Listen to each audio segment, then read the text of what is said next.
Hello, నేను మిస్ఎస్రావు. పులివెందుల ఎన్నిక రాబోతుందా? పులివెందుల్లో రాబోయేటువంటి రోజుల్లో జగన్మోహన్ రెడ్డి గారు పోటీ చేయకుండా తప్పుకోబోతున్నారా? పులివెందుల్లో ఇప్పుడున్నటువంటి పరిస్థితుల్లో జగన్మోహన్ రెడ్డి గారు ఒకవేళ ఉప ఎన్నిక వేస్తే గెలిచే అవకాశం లేదు అనేది తులసిరెడ్డి గారు లాంటి సీనియర్ నేతలు చెప్తూ ఉన్నారు. ఇలాంటి చర్చ రావడానికి ప్రధానమైనటువంటి కారణం ఏంటి అనే దాని మీద మనం విశ్లేషణ చేసుకుంటే, అసలు పులివెందులో ఎమ్మెల్యేగా జగన్మోహన్ రెడ్డి గారు ఉన్నారు. మరి ఉప ఎన్నిక ఎందుకు వస్తుంది, వచ్చే అవకాశం ఉందా అని అంటే, ఇటీవల కాలంలో జగన్మోహన్ రెడ్డి గారు చేస్తున్నటువంటి వ్యాఖ్యలు దుమారం రేపుతున్నాయి. ప్రధానంగా పోలీస్ ఆఫీసర్స్ మీద ఆయన చేస్తున్నటువంటి వ్యాఖ్యలు బెదిరింపు ధోరణిలో ఉన్నాయని చెప్పి పోలీస్ శాఖ భావిస్తూ ఉంది.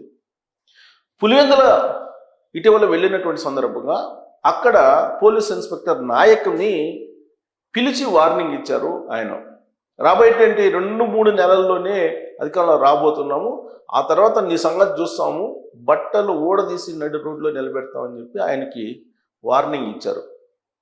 ఆ తర్వాత వల్లభనేని వంశీ జైల్లో ఉంటే అక్కడికి వెళ్ళి ములాఖత్ అయి బయటకు వచ్చిన తర్వాత మీడియా ముఖంగా పోలీసులు సప్త సముద్రాల అవతల ఉన్న, పదవి వివరణ చేసి వెళ్ళిపోయినా, ఖండాంతరాలు దాటి వెళ్ళినా తీసుకొచ్చి బట్టలోడు తీసి నిలబెడతాము అని చెప్పేసి ఆయన వార్నింగ్ ఇచ్చారు. ఆయన ఇస్తున్నటువంటి వార్నింగ్లు కింద వైఎస్ఆర్ కాంగ్రెస్ పార్టీ వాళ్ళు కూడా అందిపుచ్చుకున్నారు. కాకాని గోవర్ధన్ రెడ్డి గారు నెల్లూరు జిల్లాలో ఉండేటువంటి పోలీసుల్ని బెదిరిస్తూ మాట్లాడుతూ ఉన్నారు. అలాగే అంబటి రాంబాబు గారు మాట్లాడుతూ ఉన్నారు. ఇలా అందరూ అదే పదాలను వాడుతూ అలాంటి బెదిరింపుల్నే ఉపయోగిస్తూ ఉన్నారు మాటల్ని. మాజీ మంత్రి రజనీ విడుదల ఆవిడ కూడా ఈ మధ్యకాలంలో పోలీసుల్ని, ఉద్యోగులను కూడా బెదిరిస్తూ మీరు ఎక్కడికి పోరు, మళ్ళీ మేము అధికారంలోకి వస్తాం, మీ సంగతి చూస్తాం, తేలుస్తాం అని అంటూ ఆవిడ బెదిరిస్తూ ఉన్నారు. ఈ పరిణామాన్ని అంతా గమనించిన తర్వాత ఆంధ్రప్రదేశ్ పోలీస్ సంఘం రెస్పాండ్ అయ్యి ప్రెస్ మీట్ కూడా పెట్టింది. ఒక ప్రెస్ నోట్ కూడా రిలీజ్ చేసింది. ఆ సంఘానికి సంబంధించినటువంటి నేతలు జగన్మోహన్ రెడ్డి గారి వ్యాఖ్యలను ఖండించారు.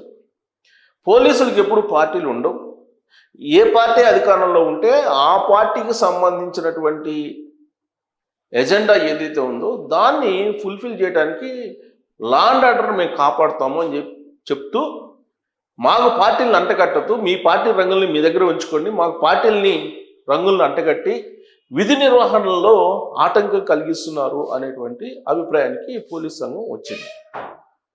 సరిగ్గా ఈ పాయింట్ మీదనే జగన్మోహన్ రెడ్డి గారు మార్చుకోకపోతే ఆయన తీరుని రాబోయేటువంటి రోజుల్లో కోర్టులో పిల్లు వేసేందుకు కూడా పోలీస్ సంఘం సిద్ధమవుతున్నట్టు తెలుస్తుంది. ఒకవేళ పోలీస్ సంఘం కనుక పిల్లు వేయడానికి సిద్ధపడకపోతే కొన్ని స్వచ్ఛంద సంస్థలు అలాగే ప్రజా సంఘాలు జగన్మోహన్ రెడ్డి గారి మీద పిల్లు వేయడానికి సిద్ధమవుతున్నారు. అదే జరిగితే జగన్మోహన్ రెడ్డి బెయిల్ రద్దు అయ్యేటువంటి అవకాశం ఉంది. ఎందుకు రద్దు అవుతుంది అని అంటే, ప్రస్తుతం ఆయన వ్యక్తిగతమైనటువంటి హాజరు నుంచి కూడా మినహాయింపు పొంది ఉన్నారు. ఆయన కోర్టులకు హాజరు కావట్లేదు. మామూలుగా అయితే ప్రతి శుక్రవారం నాంపల్లి సిబిఐ కోర్టుకి హాజరు కావాలి ఆయన వ్యక్తిగతంగా. కానీ 2019లో ముఖ్యమంత్రి అయిన తర్వాత తాను బిజీగా ఉన్నాను, పైగా ప్రతి శుక్రవారం కోర్టులో హాజరు కావాలంటే ఖర్చుతో కూడుకున్నటువంటి వ్యవహారం, భద్రతకు సంబంధించినటువంటి అంశం కూడా, కాబట్టి రిస్క్, భద్రత, ఖర్చుతో కూడినటువంటి ఈ వ్యక్తిగత హాజరు నుంచి తనను మినహాయించండి అని చెప్పి పిటిషన్ పెట్టుకుంటే అప్పట్లో సిబిఐ కోర్టు మినహాయింపు ఇచ్చింది. అది కంటిన్యూ అవుతూ వచ్చింది. 2024 ఎన్నికల్లో ఆయన ఓడిపోయారు.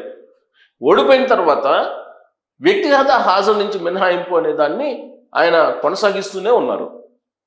దీని మీద యాక్చువల్గా సిబిఐ పిటిషన్ వేయాలి.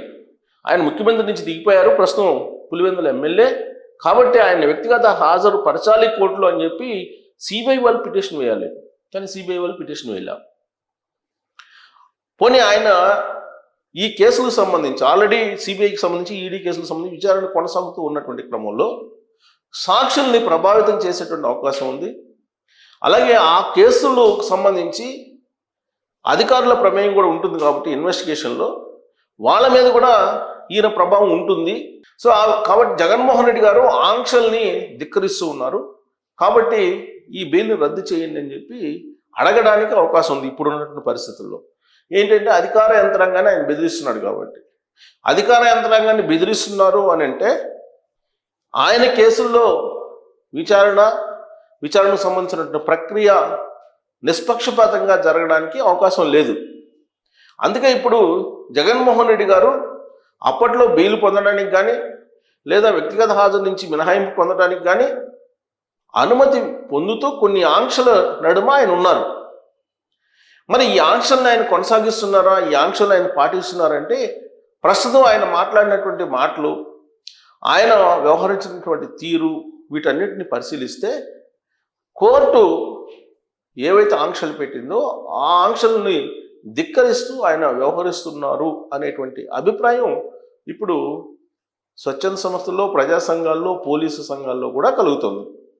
అందుకే ఇప్పుడు పోలీస్ సంఘం ఆయన మాటల్ని ఖండిస్తూ ప్రెస్ మీట్ పెట్టారు, వినతిపత్రం కూడా విడుదల చేశారు. నెక్స్ట్ స్టెప్ ఏంటి? ఒకవేళ ఇదే తరహాలో జగన్మోహన్ రెడ్డి గారు ప్రతి వేదిక మీద పోలీసులను బెదిరిస్తూ పోతూ ఉంటే పిల్లి వేసి ఆయన కోర్టు ఆదేశాలని, కోర్టు ఆంక్షలను ధిక్కరించారు కాబట్టి ఆయన బెయిల్ రద్దు చేయండి అని చెప్పి డిమాండ్ చేస్తూ పిల్లి వేయచ్చు. ఆ పిల్లి మీద విచారణ జరిగితే కనుక అప్పుడు కోర్టు ఖచ్చితంగా బెయిల్ రద్దు చేసిన అవకాశం ఉంది. వ్యక్తిగత హాజరు నుంచి మినహాయింపును కూడా తొలగించేటువంటి అవకాశం ఉంది. ఫలితంగా పులివెందుల ఉప ఎన్నిక అనివార్యంగా వచ్చేటువంటి అవకాశం ఉంది. అప్పుడు బెయిల్ రద్దు అయితే ఈయన జైలుకి వెళ్తారు కాబట్టి ఆ స్థానం నుంచి జగన్మోహన్ రెడ్డి గారి వారసునిగా, రాజకీయ వారసురాలుగా భారతిరెడ్డి గారు అక్కడి నుంచి పోటీ చేసేటువంటి అవకాశం ఉంది అనేది కూడా ఒక చర్చ చాలా కాలం నుంచి నడుస్తుంది. మరి ఉప ఎన్నిక వస్తే ఇప్పుడున్నటువంటి పరిస్థితుల్లో ఆయన గెలిచేటువంటి అవకాశం లేదు పులివెందుల్లో కూడా అనేటువంటి వ్యాఖ్య కాంగ్రెస్ పార్టీకి సంబంధించిన సీనియర్ నేత పొలిటీషియన్ తులసిరెడ్డి గారు చెప్తూ ఉన్నారు. BTech Ravi Telugudesam party in charge ఆయన చెప్తూ ఉన్నారు. బీజేపీ నేత ఆదినారాయణ రెడ్డి గారు చెప్తూ ఉన్నారు. ఇంతమంది పులివెందుల్లో జగన్మోహన్ రెడ్డి గారు గెలవరని ఎందుకు చెప్తున్నారు అని అంటే దానికి ఆధారాలు లేకపోలేదు. ఇటీవల కాలంలో పులివెందులు వెళ్ళినప్పుడు జగన్మోహన్ రెడ్డి గారి మీద తిరగబడ్డారు జనం. ఎన్నికలకు ముందే జగన్మోహన్ రెడ్డి గారు అక్కడికి వెళ్ళినప్పుడు కోడిగుడ్లు వేశారు. ఆ ఎన్నికలలో ప్రచారం కోసం పులివెందులు వెళ్ళినప్పుడు భారతిరెడ్డి గారికి జగన్మోహన్ రెడ్డి గారు మార్చుకోవాలి, మా భూములను కూడా మీ బొమ్మలేంది మా భూములకి అనేటువంటి ఒక ప్రశ్న వేశారు ఆవిడ్ని.